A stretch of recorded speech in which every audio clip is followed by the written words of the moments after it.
Mathias qui est avec nous au téléphone. Bonjour Mathias. Bonjour Cyril, c'est Maurice. C'est Maurice, pardon. Oui. Eh bien, soyez le bienvenu. Vous avez dit, non? C'est presque ce que j'ai dit. Mais C'est moi, la traduction. Voilà. En fait. Je vous avoue que en fait, j'ai eu les deux prénoms qui ont été notés sur ma feuille.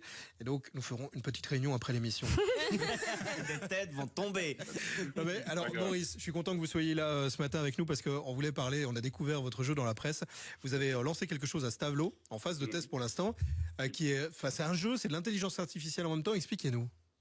Donc en fait, oui, c'est de l'intelligence artificielle dans le sens où vous allez effectuer un parcours dans Stavelot et durant votre parcours, vous allez rencontrer des personnages virtuels avec qui vous allez devoir dialoguer et en dialoguant avec eux, vous allez découvrir des indices sur le prochain endroit où il faudra aller dans le parcours. Ouais. Et durant ce parcours, vous récolterez également des indices, des objets, etc. qui vous seront utiles. Et le but, en fait, au final, c'est de découvrir qui est le coupable et quel est son mobile. Donc une espèce de Cluedo, comme ça, en nature, ouais, Chouette. dans la ville de Stavelot. Donc oui, effectivement, le projet est lancé depuis maintenant 2 semaines. On n'a pas eu beaucoup de chance avec le temps, il a beaucoup fait mauvais. Ça n'a pas fait terrible, là, ouais. Voilà, Je suis pas la seule à rouspéter. Mais par contre, voilà, les jours où il fait beau, il y a beaucoup de gens qui testent et les retours qu'on a sont extrêmement positifs. Donc c'est très motivant. Il y avait déjà dans d'autres villes des parcours de ce type-là. Pourquoi vous avez voulu rajouter l'intelligence artificielle dessus ? En fait, c'était d'abord un concept à part. Donc, le jeu avait été créé comme étant un jeu de salon où c'était des enquêtes à résoudre également, mais du coup qu'on pouvait jouer à la maison, etc. Et j'ai eu l'idée, à un moment donné, je me suis dit, tiens, pourquoi pas essayer de faire la même chose, mais le développer dans les villes, en fait, et pour ajouter une dimension en plus, quelque chose de plus évolué encore. Et voilà, une fois que j'ai eu l'idée, je l'ai testé, etc. Et on s'est rendu compte que ça apportait vraiment quelque chose de plus et que c'était vraiment incroyable l'expérience. Alors ça s'adresse à qui ? Est-ce que tout le monde peut participer au parcours ? Faut un âge minimum ? Alors oui, en fait ici, le premier épisode qu'on a fait, j'ai voulu qu'il soit un peu familial, donc ça s'adresse effectivement à tout le monde. Les enquêtes de salon sont plus liées à des meurtres, donc là voilà, on essaye quand même d'avoir un public au minimum une dizaine d'années. Mais ici, voilà, c'est un vol, le premier épisode, donc dès 6-7 ans, ça va très bien. Et alors, le premier épisode dure environ 1 heure.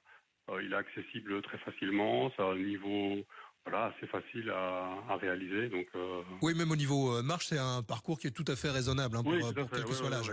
Oui, c'est ça, oui, tout à fait. On parle de quoi ? C'est au total, c'est 2,5 km, quelque chose comme ça ? Oui, 2,5 km et plus ou moins 1 heure et demie pour résoudre l'enquête. Et en fait, on doit installer une application sur son téléphone ou vous nous donnez une espèce de tablette pour tous ces aspects intelligence artificielle avec les personnages virtuels dont vous parliez ?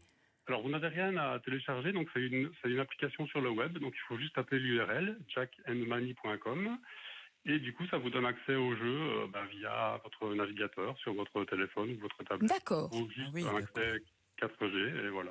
Ça veut dire que si tout à l'heure on va à Stavelot, on peut le faire, on doit d'abord passer vous voir quelque part pour s'inscrire.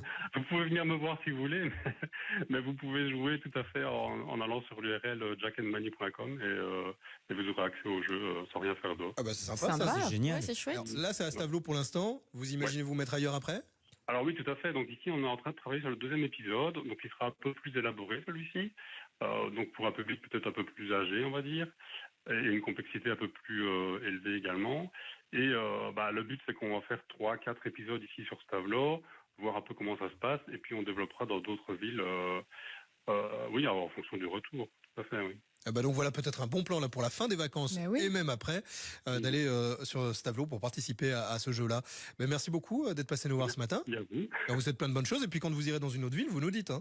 Ok, ça va, c'est parfait. À bientôt, bonne journée. Bonne journée, au revoir. On va faire une mini pause et puis juste après il y a la voix mystère qui va venir nous voir. On écoutera Purple Disco Machine aussi juste après ça. À tout de suite.